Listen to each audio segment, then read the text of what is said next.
Será que está na hora de entrar na Bolsa de Valores?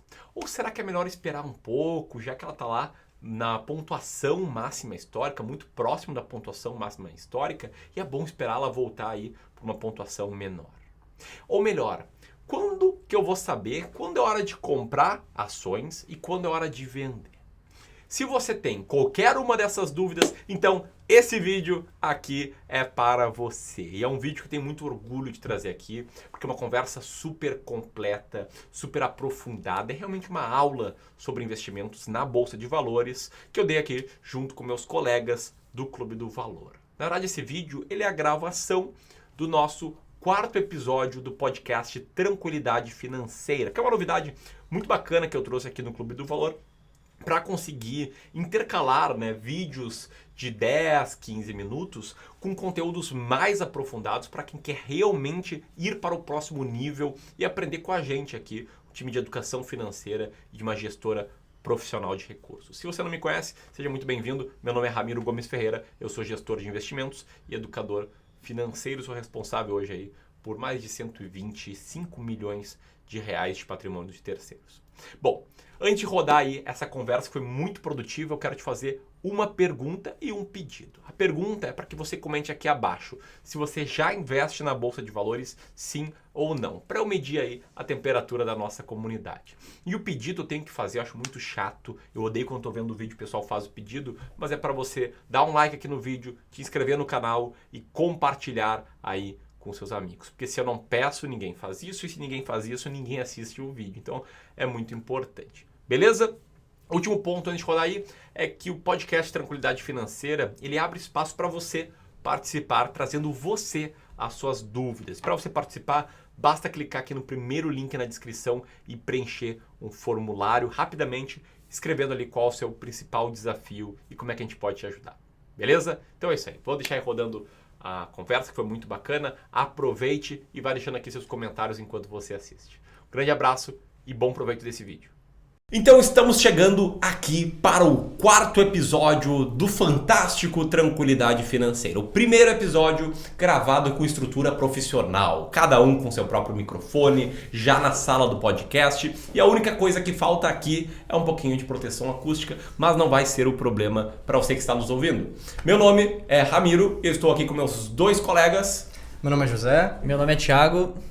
E no episódio de hoje vamos falar um pouco mais sobre um pouquinho específico de Bolsa de Valores, né, Thiago? Exatamente, José. A ideia hoje é a gente levantar algumas perguntas em função aí da recente alta histórica da Bolsa, trazer ela aí como discussão para ver se tu consegue nos tirar algumas dúvidas, Ramiro.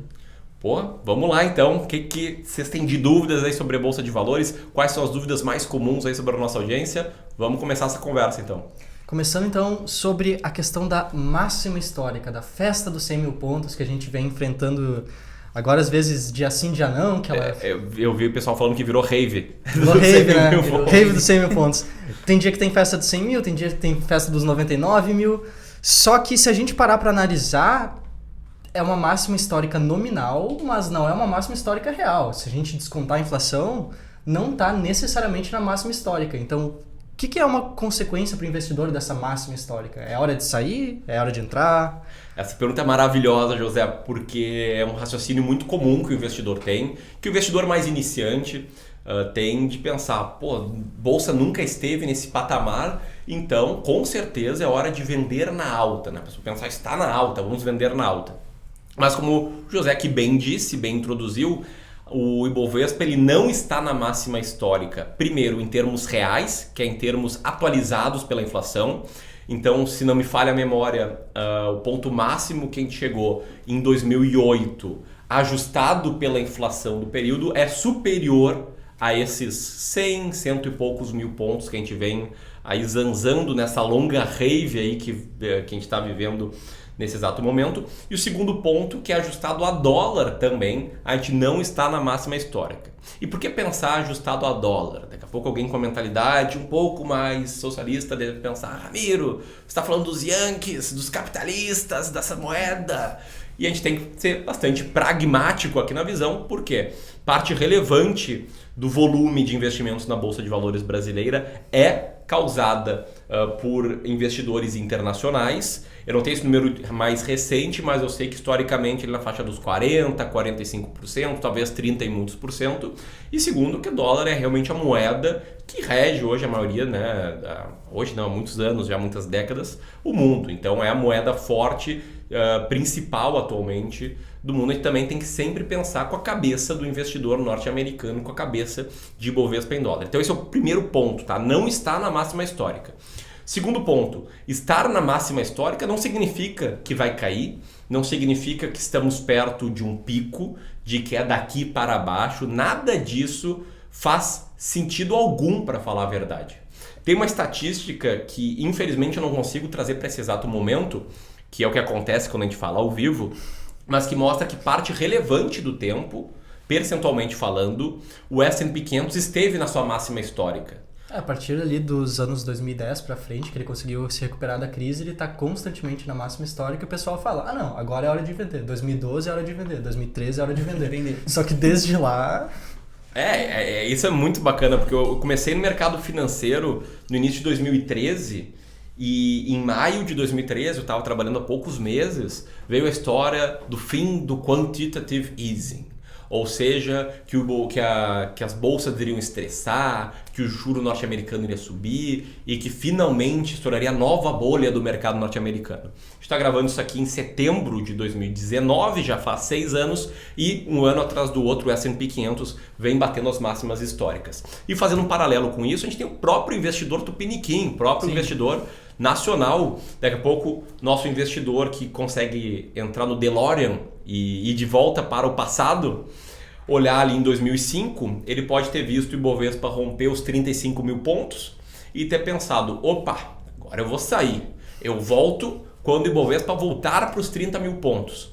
E o que aconteceu de lá para cá? Ele está esperando até agora voltar para os 30 mil pontos. Isso aí, Ramiro, é até uma coisa que a gente queria perguntar. Tu acha que para o investidor que tá atento a esse... Tu acha que isso faz diferença para o investidor, ele ficar acompanhando esses índices? Como é que o investidor tem que lidar com isso, né? Porque querendo ou não, tá na mídia, a gente fica escutando sites de notícias, de finanças principalmente, eles falam muito, ficam batendo muito nessa tecla, e eu acho que o investidor ele acaba se sentindo meio pressionado a seguir vamos dizer assim, essas trends, né? Como é que ele tem que lidar com isso? Muito bom, Fiago.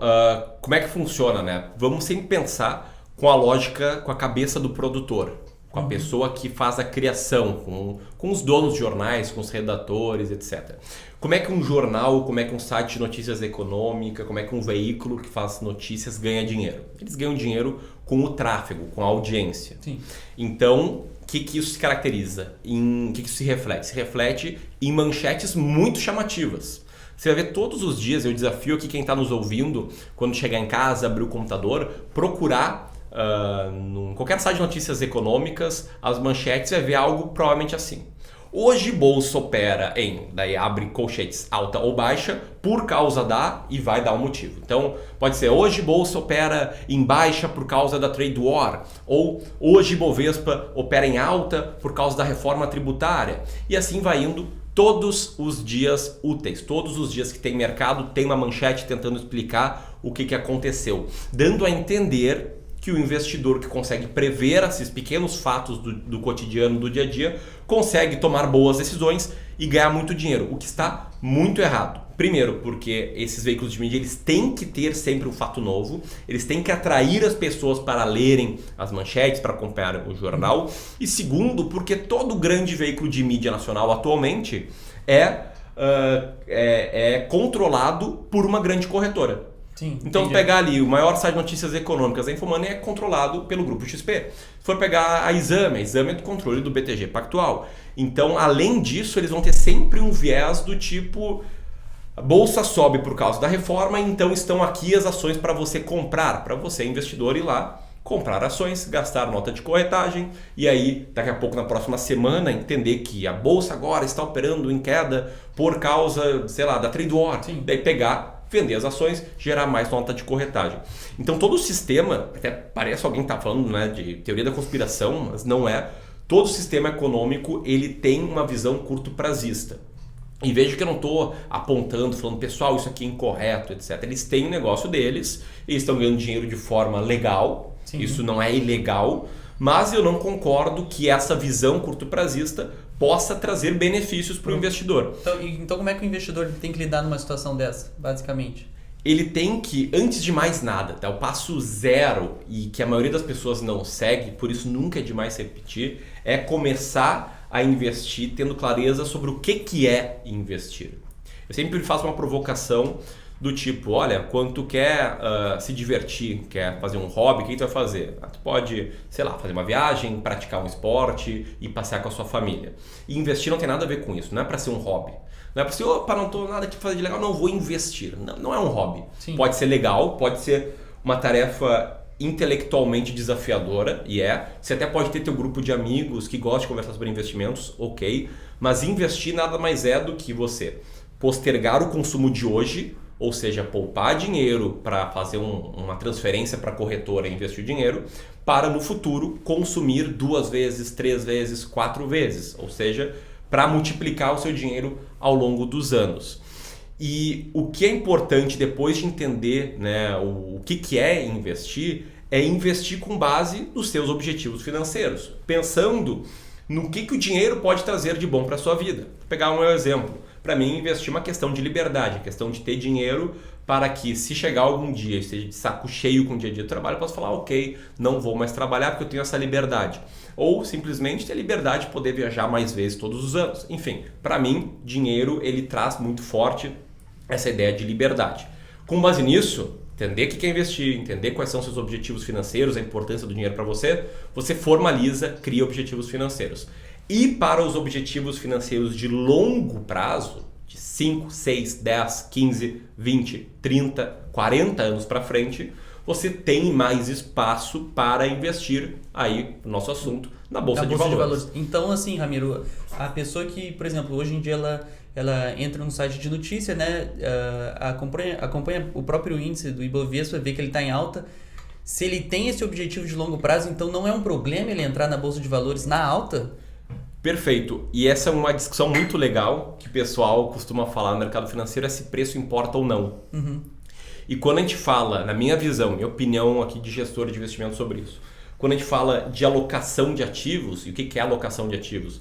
É quando você determina uma estratégia de investimentos, um formato com o qual vou investir o meu dinheiro. Por exemplo, a minha alocação de ativos tem 30% de ações, 33% de ações de empresas brasileiras.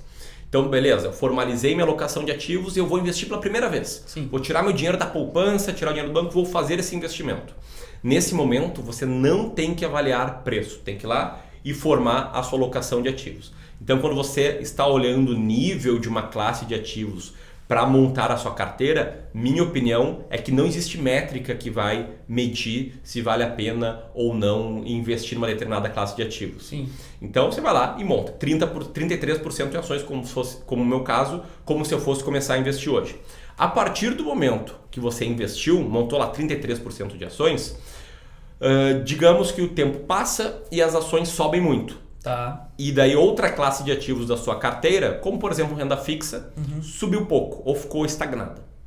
Então a sua carteira, que no exemplo hipotético agora, porque não é a minha, que tem 33% de ações e 77% de renda fixa, com a bolsa subiu mais, ela vai, sei lá, chegar com 36% em ações ou com 40% em ações, porque subiu mais, ganhou espaço, né, dentro dessa divisão ideal. O que você faz? Aí você vende um pouco para trazer de volta a carteira, para voltar desses 40% por os 33% em ações. Então, a partir do momento que você já investiu, o preço ele importa e ele vai guiar as suas decisões como se fosse uma bússola, como se tivesse um mapa a ser seguido. Quer dizer, bolsa subiu mais, foi melhor que a renda fixa, então vou vender um pouco e comprar um pouco de renda fixa. Se fosse o contrário, se a bolsa caiu dos 100 mil pontos para os 80 mil pontos, e o percentual da sua carteira que era destinado a ações, que era 33%, Sim. virou 25%, por exemplo, daí você vai lá, vende renda fixa e compra mais ações. Aí, a partir desse momento que você já está fazendo a manutenção da sua carteira, você vai estar sempre comprando quando cai, Quando né? cai. Comprando na queda, comprando na baixa e vendendo quando sobe consistentemente. Entendi. E uma coisa que eu estava até discutindo com o José, até na preparação desse episódio do podcast, é o seguinte: o investidor ele tá querendo entrar na bolsa, então vamos supor que ele siga essa estratégia assim, de ter essa alocação e fazer esse balanceamento de compra e venda. Só que quando ele vai definir esse percentual de renda variável, vamos botar de ações, como é que ele sabe o quanto que ele tá disposto a correr, vamos botar assim, assumir o risco de botar em ações. A gente estava até discutindo sobre o dado da zona de desconforto, como é que a gente mede o nosso sentimento com relação à variação dos nossos ativos na bolsa, por exemplo. Como é que a gente pode deixar isso claro para o ouvinte? Como é que ele determina o quanto qual que é a fração da bolsa de valores, de ação que ele pode botar, que ele pode comprar, fazendo parte da carteira dele, e como é que a gente pode associar isso à estatística de zona de desconforto do investidor com relação aos investimentos dele? Legal, boa pergunta, Thiago. Vamos começar com as duas coisas que o investidor tem que compreender. Primeiro, ele tem que compreender algumas estatísticas do mercado, ele tem que compreender como esse mercado funciona, e aí entra entender a zona de desconforto, e aí entra entender quantidade de meses positivos do Ibovespa. Eu acho que eu misturei um pouco de tudo Não, mas tá tranquilo. Ficou um pouco confuso. Não, porque ele tem que entender essas duas coisas. Primeiro, estatísticas, eu já vou falar mais sobre isso, mas antes disso ele tem que entender a si mesmo. Sim. Como é que é entender a si mesmo? É o seguinte... se você já investiu, é analisar como é que foi quando as coisas deram errado, quando a bolsa caiu, quando você perdeu dinheiro investindo, como é que se sentiu, se era difícil de dormir, se não era, etc e tal. Vou dar um exemplo. Essa semana eu estava conversando aqui com um dos nossos advogados, estava ajudando ele em umas questões de decisões aí de vida que ele tinha que ter, e daí ele comentou que eu gostava quando eu era mais jovem, né, de investir em ações. Comecei investindo ali em 2006, ganhei uma grana e tal. E daí, cara, em 2008, foi um horror. Tudo caiu. Daí tive uma conversa com meu pai, ele me xingou. Ele falou, olha só, isso é que dá fazer o que não sabe, não sei o quê. E daí eu fiquei curioso, mas e aí, como é que foi? Tu vendeu? Tu perdeu? Dele, não. Daí eu esperei e eu combinei comigo mesmo. Quando voltar para o patamar que estava quando eu comecei a investir, eu vendo tudo. Daí, em 2009, a recuperação foi muito rápida, né? Voltou para o patamar que estava, ele vendeu tudo e saiu no 0 a 0 e nunca mais investiu na bolsa. Essa história é verdadeira, eu sei muito, com ela fresquinha na minha mente. A gente está gravando isso aqui numa sexta e essa conversa eu tive na segunda, final da manhã. Então, esse investidor tem que entender como é que foi. Porque o cara, ele estava mal a ponto de chamar uma pessoa que ele confia, né, que é o pai dele, para falar, olha pai, perdi um dinheirão aqui, todo o dinheiro que ele tinha juntado até então ele tinha colocado na bolsa, estava vendo uma queda de 50% ou mais, né? O índice Ibovespa chegou a cair 50 e tantos %, algumas ações individualmente caíram mais, então não sei qual queda ele chegou a ter, e aquilo lá incomodou muito. Ele falou, olha, eu não conseguia dormir, ficava nervoso, etc. Então o primeiro ponto é entender, se você já investiu, como foi numa crise, pode ser numa crise como a de 2008, pode ser numa crise da sua carteira. Porque muita gente começa... Você escolheu alguns ativos e eles caíram naturalmente. Isso, muita gente começa com o erro de investir em 2, 3 ativos, em 2 ou 3 ações. Sim. E eu conheço gente que montou uma carteira de empresas do Grupo X. A carteira estava diversificada em OGX, LLX, MMX, EBX e tudo caiu perto de 99%, entre 80% e 99%, dependendo de qual empresa do grupo. Então a pessoa perdeu tudo. Então a primeira forma de ver como é que foi quando você perdeu parte relevante, quando viu a carteira se desvalorizar. Se isso nunca aconteceu contigo, pensar se teve alguém próximo que já passou por isso. E como é que você reagiu ouvindo a história dessa pessoa próxima. E se nada disso é possível, é tentar entender. É tentar pensar, olha, eu tenho 100 mil reais para investir aqui, o que eu vou fazer se eu investir 100 mil e 3 meses depois eu abrir a minha corretora e tá lá valendo 50 mil? Eu vou conseguir dormir bem? Eu vou começar a pensar que eu sou um lixo por ter feito isso com o meu dinheiro? Sim. Eu vou entender que isso faz parte do jogo? Enfim, tentar se conhecer bem.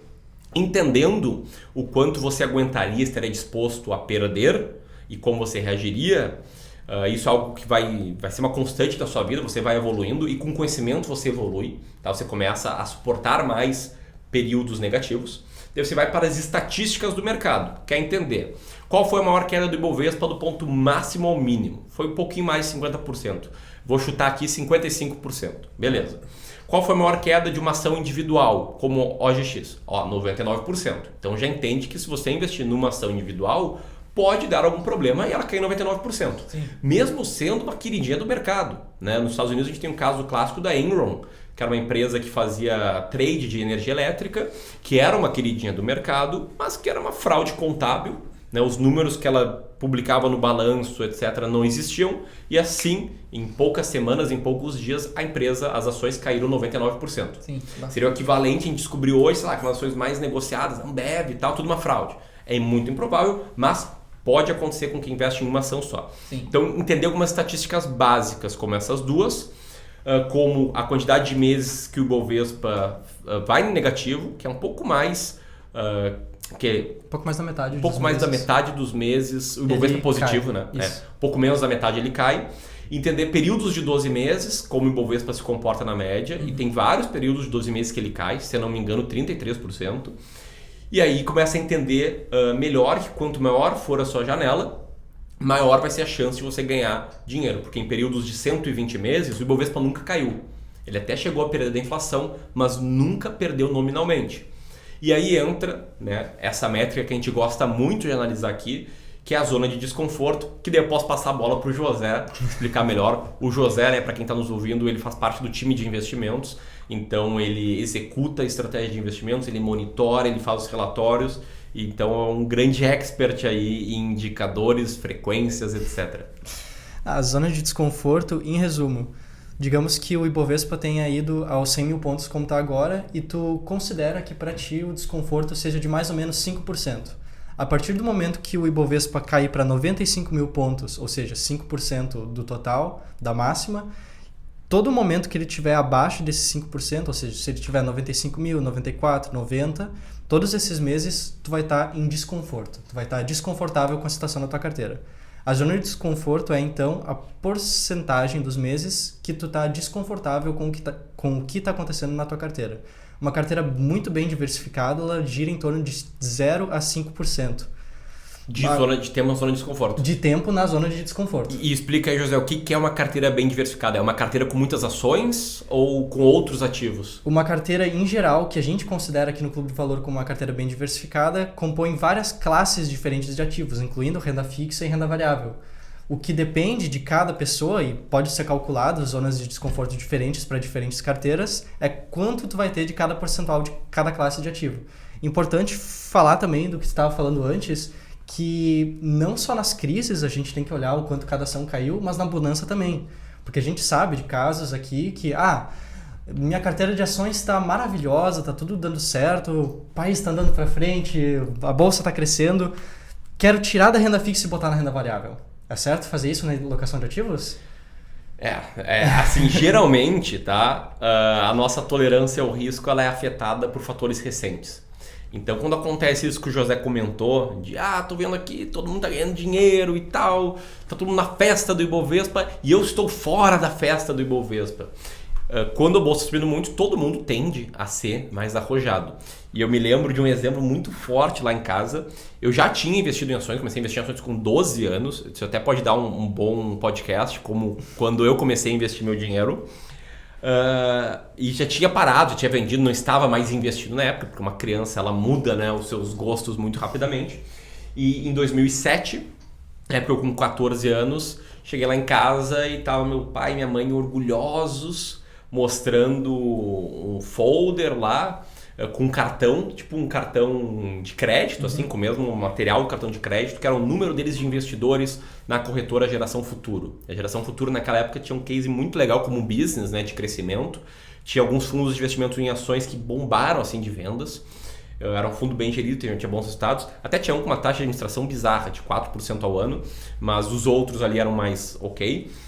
E eles tinham virado investidores em ações. E daí eles comentaram, não, porque a gente viu que a gente tinha investidores arrojados, etc. E para vocês entenderem, né, eu sou apaixonado por números, eu sou apaixonado por dinheiro, por finanças, mas meus pais não. Meu pai é advogado, tem escritório de advocacia, minha mãe é funcionária pública, também é do ramo do direito, então eles nunca tinham manifestado o desejo de investir em ações, não era um gosto que eles partilhavam. O que era aquilo?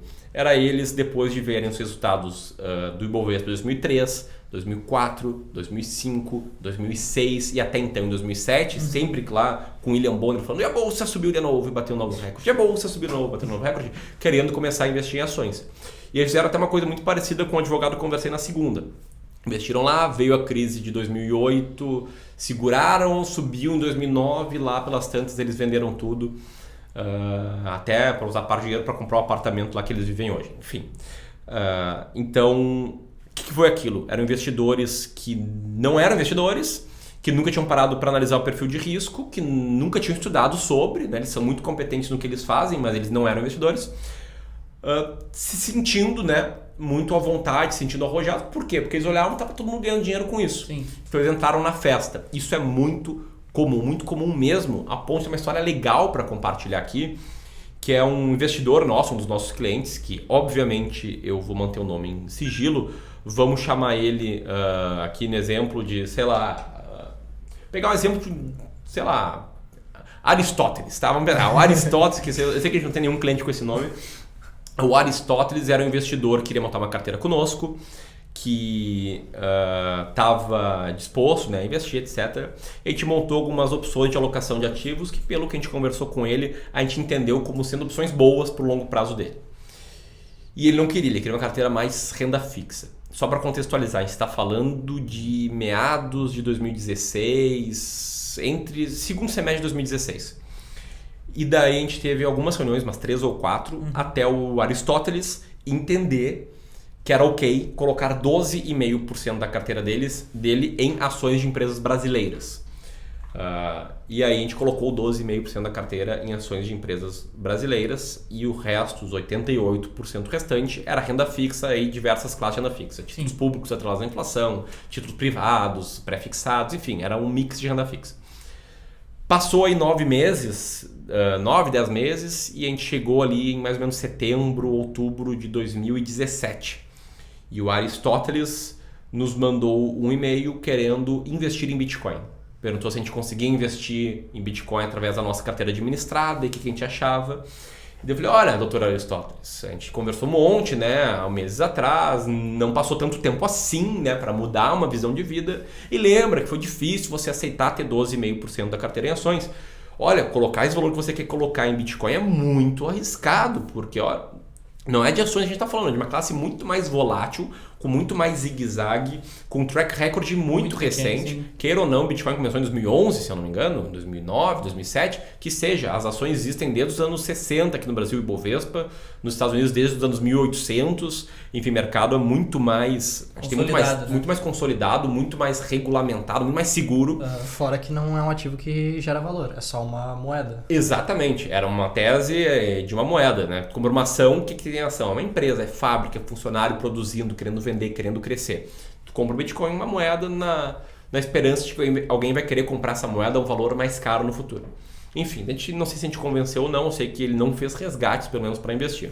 Mas isso mostra como o investidor se tornou super arrojado, que estava vendo ali Bitcoin subindo 100%, 200% todos os anos, e ele quis participar da festa. Então, retomando lá o início da pergunta, isso é muito comum quando está subindo muito as pessoas quererem começar a investir. Tanto é que nesse ano, com recordes de bolsa, a gente está tendo recordes de quantidade de investidores ativos na bolsa de valores, de CPFs ativos na bolsa, e quando está caindo ou quando está anos e anos andando de lado, como aconteceu em 2013, 14, 15 até meados de 2016, ninguém quer. Daí todo mundo é conservador, todo mundo, não, eu gosto de renda fixa, meu negócio é renda fixa, rapaz. Então tem que ter esse autoconhecimento, tomar muito cuidado em não virar arrojado quando está subindo e comprar na alta e depois virar conservador quando está caindo, vender na baixa e perder dinheiro. E então me diz uma coisa, Ramiro, assim, fazendo ali o paralelo com a história dos teus pais ali em 2008 e com a tua experiência aí com os clientes aqui da nossa gestora. Quando foi que tu te deu conta que a gente não deve se deixar guiar por essas oscilações do mercado, né? Foi já quando tu estava atuando mais profissionalmente ou foi quando tu começou a investir ainda bem jovem, ali pela faixa dos 12 anos, Ou quando os teus pais passaram por aquilo em 2008? Boa, ótima pergunta, Thiago. Por ter começado cedo e ainda jovem, né, não estava com a formação completa, eu demorei muito, tá, para perceber isso. E, na verdade, eu percebi ali final de 2012, meados de 2013, eu fui formando a minha filosofia de investimentos. E para vocês contextualizarem isso, depois dessa minha primeira experiência em 2005, 2006 com a Bolsa, e quando eu estava na faculdade, eu cursei 2 faculdades simultaneamente e tinha as tardes livres enquanto eu não estagiava, eu tive uma experiência catastrófica com day trade, que eu posso contar nesse próximo episódio do podcast, que eu vou contar a minha história, mas em resumo, eu senti na pele o que é perder dinheiro no mercado, perdi 100% do patrimônio, e não foi ali que eu tive esse baque. Eu tive o baque... primeiro, que eu tinha que ser muito bom, tinha que estudar bastante, realmente levar isso a sério. Quando eu fiz o seminário do Empretec em novembro de 2012, e aí eu vi que a minha paixão profissional era investimentos, era dinheiro, era lidar com dinheiro, ajudar as pessoas a tomarem boas decisões, a não cometerem os erros que eu tinha cometido até então, e perceber que essas oscilações do dia a dia, elas não representam nada assim, nada mesmo, que é perda de tempo. Você que é investidor de longo prazo, fica olhando as notícias todos os dias, foi ali quando eu tive essa minha primeira experiência profissional e comecei a formar a minha filosofia de investidor, de value investor, né, de investimento em valor. Quando eu comecei a ler mais sobre Benjamin Graham, um pouco de Warren Buffett, Joel Greenblatt, que é uma grande influência na minha filosofia de investimento em ações, o pessoal da Alpha Architect, daí comecei a entrar mais profundidade, assim, entender o que funciona, entender que de fato bolsa é a longo prazo, que tu tem que diversificar a um ponto de evitar que aconteçam quedas de 90% no teu portfólio. E aí que eu formei essa filosofia de que, olha, curto prazo é bobagem.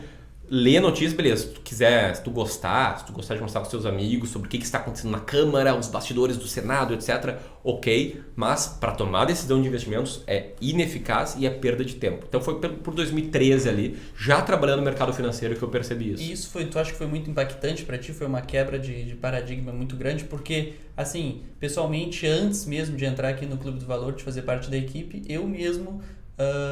me encaixava nessa situação, né? De uma pessoa que lê bastante notícias de finanças e tudo, e quando eu entendi um pouco mais de como é que funciona a nossa estratégia aqui, como que a gente lida com a parte de investimentos, para mim foi chocante, mas foi vamos botar assim, um impacto positivo, né?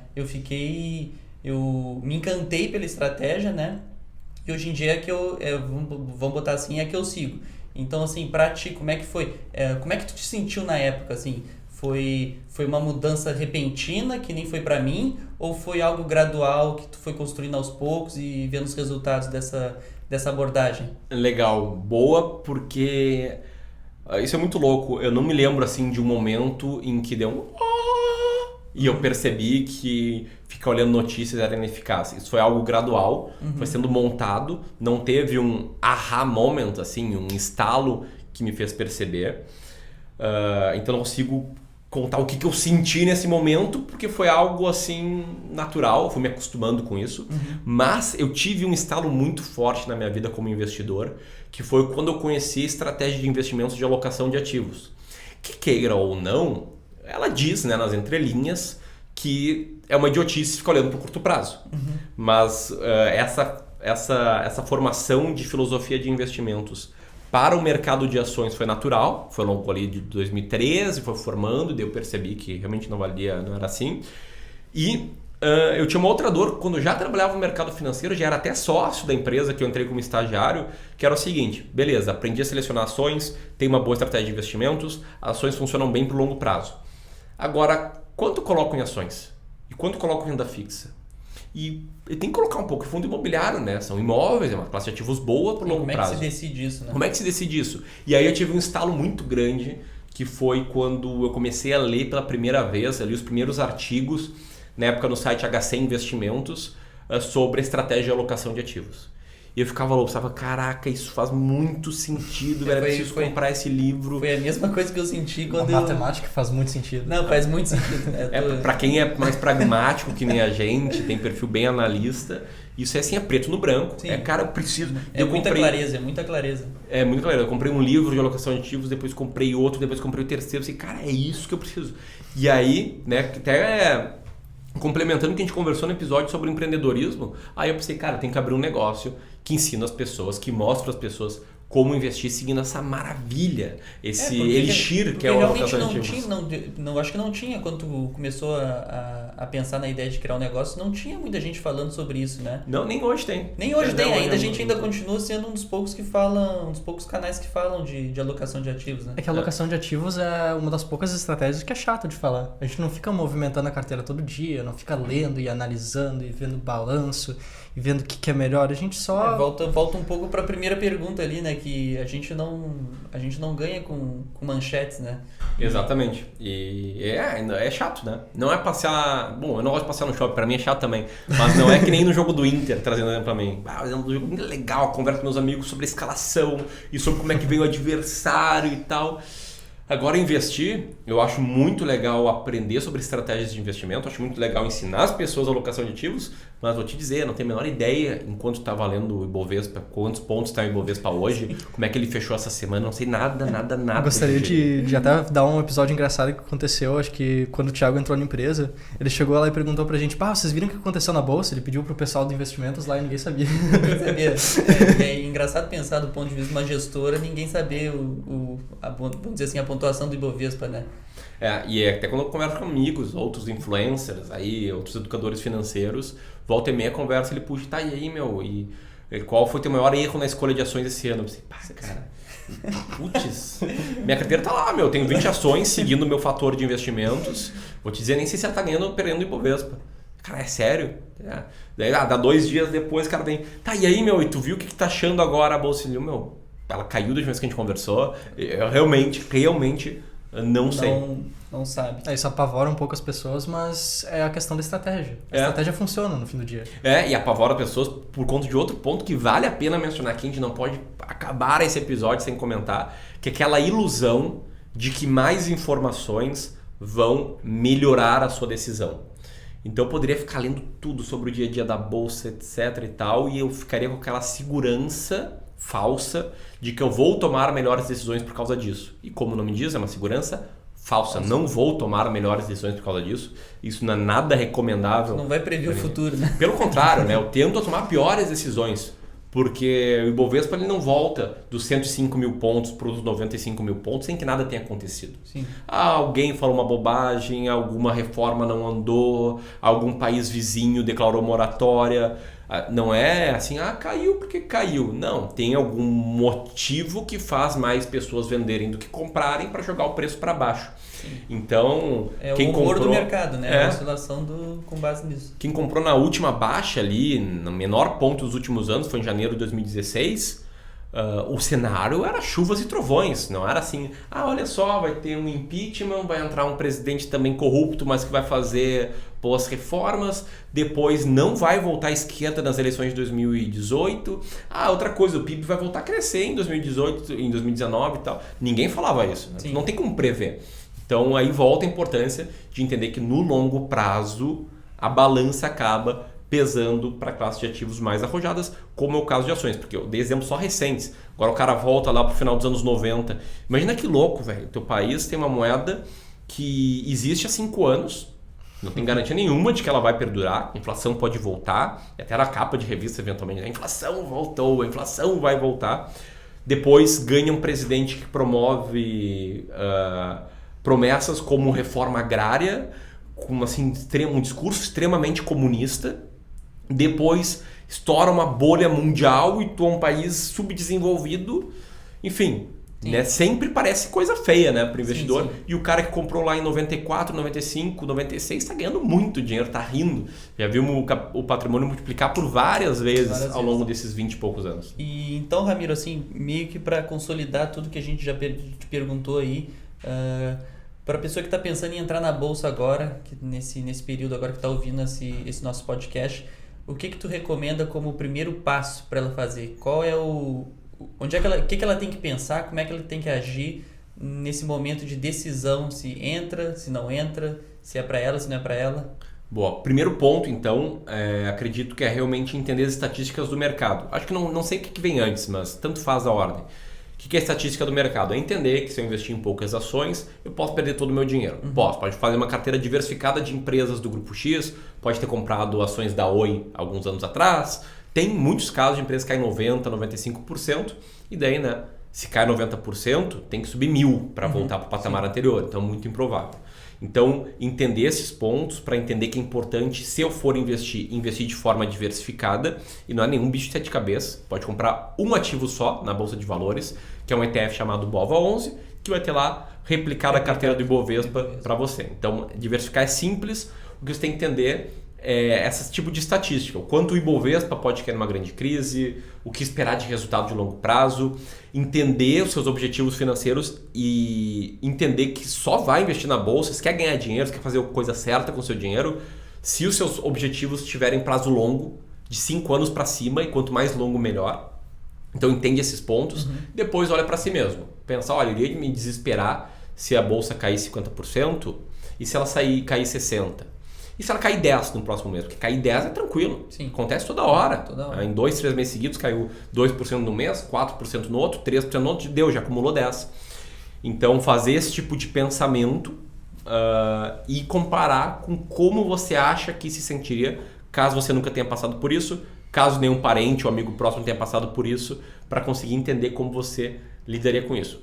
E, infelizmente, não conheço quase ninguém que faz isso. Talvez o pessoal, aí nossos alunos do Descomplicando o Mercado de Ações, do Mestres do Capitalismo, quem nos acompanha aqui no podcast, no Tranquilidade Financeira, no canal no YouTube, mas esse seria o caminho certo. Infelizmente, como é que é o caminho que a gente vê? O mesmo caminho que eu trilhei. Eu quero ganhar dinheiro rápido.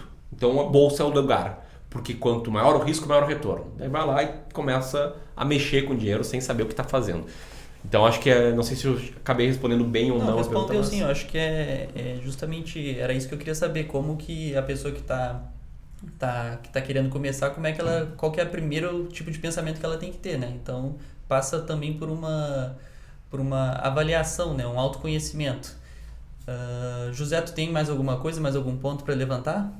Eu tenho ponto só que, além do autoconhecimento, é saber quais que são os teus objetivos financeiros, né? Tipo, a tua carteira de longo prazo não necessariamente vai ser a tua carteira de curto prazo. Exatamente. Porque, assim como o Ramiro falou, em curto prazo a bolsa a gente não sabe. Pode subir 10%, pode cair 15%. Exatamente. Inclusive, entre a data de gravação desse episódio, vamos descobrir quanto é que está o Ibovespa nesse exato momento. Eu não tenho nem ideia se está perto dos 100, se está perto dos 90. Aqui diz para mim que está em 1.000 pontos, 1960 pontos. Hoje ela subiu 1.279 pontos. Mas isso aí não é a cotação. Tá em 100.960. 100 mil, desculpa. 100.960. Tá vendo? A gente nem sabe. Não sabe ler. A gente nem sabe olhar o Ibovespa. Isso aí. 100 mil, isso aí. Tá 100 mil pontos hoje. Pode ter caído 5%, 10% até daqui a uns 10 dias quando a gente for publicar esse episódio. Então, só para constar, nós estamos gravando ele no dia... Não sei que dia. 4 de setembro. 4 de setembro. Ele deve entrar no ar no dia 16 de setembro. Então, olha... Vamos ver se a gente vai perder ou ganhar dinheiro nesse prazo. Brincadeiras à parte, realmente não olha a carteira. E por isso, pegar o gancho que o José abriu, por isso também é importante ter outra coisa. Uma separação muito clara do que são e onde você vai investir esses objetivos de curto e médio prazo dos de longo prazo. Como é que eu faço, por exemplo? Até publiquei um vídeo no canal do YouTube esses dias mostrando como eu invisto e mostrei minha carteira de longo prazo. Porque eu tenho um valor muito menor do que aquele, direto no meu banco, eu uso, né, o Banco Inter, que é um pouco misto de reserva financeira com um objetivo de curto prazo que eu tenho, que eu estou formando um patrimônio, que é viajar para Disney em janeiro de 2020. Então, como eu sei que esse objetivo é curto prazo, eu não vou colocar em ações, porque em 2020, janeiro de 2020, o Ibovespa pode estar a 80 mil pontos. Sim. Não sei. E eu não quero perder 20% desse dinheiro escolhido para viajar. Para viagem, claro. Então, cada macaco no seu galho, né? É isso aí. Então, Ramiro, tu tem algum livro? A gente falou de muitos assuntos aqui hoje, mas tu tem algum livro específico para recomendar, assim, que trata desse tema, bolsa de valores, alocação de ativos? Eu tenho um livro muito... Vamos falar sobre bolsa. Alocação de ativos eu vou deixar para o próximo episódio. Você que nos assistiu até aqui vai ter paciência em ouvir quando a gente falar de investimentos diversificados. Bolsa de valores. Primeiro uma opinião polêmica, depois um livro. Uma opinião polêmica para o pessoal compartilhar, né? Opinião polêmica é o livro O Investidor Inteligente, embora ele seja bom, tenha vários méritos, ele é superestimado. Superestimado. Por quê? Porque todo mundo fala que não é a Bíblia, você tem que ler porque ele é o melhor, etc. E sim, ele tem muitos méritos, porque foi o primeiro, porque foi escrito pelo Benjamin Graham, que é uma pessoa que começou, foi o primeiro analista de investimentos do mundo, o cara trouxe profissionalismo para um mercado em que, cara, ninguém lia balanço, era ridículo a forma como era operado ações. Criou uma estratégia de investimento em valor clara, quantitativa, então tem milhões de méritos, mas queira ou não, ele foi escrito nos anos 1930.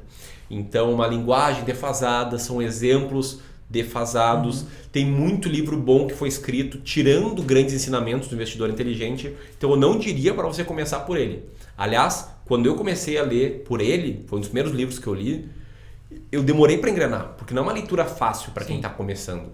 Então, eu vejo muita gente falar, não, comece por esse. Este é o melhor de todos, e eu discordo. Opinião polêmica, claro que você tem que ler num determinado momento da sua vida, mas não começa por ele. Sim. Pega um livro bem mais simples, que se você sabe ler em inglês, você vai conseguir facilmente. Se não, já uma dica, aprenda a falar inglês, é muito importante para estudar, para aprender sobre investimentos. Se você acha o nosso conteúdo legal, o conteúdo de outros educadores financeiros legais, existe um mundo, um mar, um oceano de coisa mais aprofundada, mais bem detalhada em inglês, enfim, educadores norte-americanos.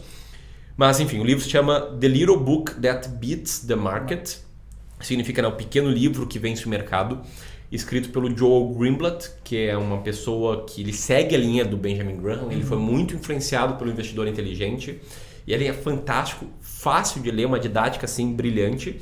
E se você não entende inglês, não consegue ler inglês, procure uma raridade que talvez tenha aí em algum sebo virtual, na estante virtual, que é a versão traduzida desse livro, cujo título é O Mercado de Ações ao Seu Alcance.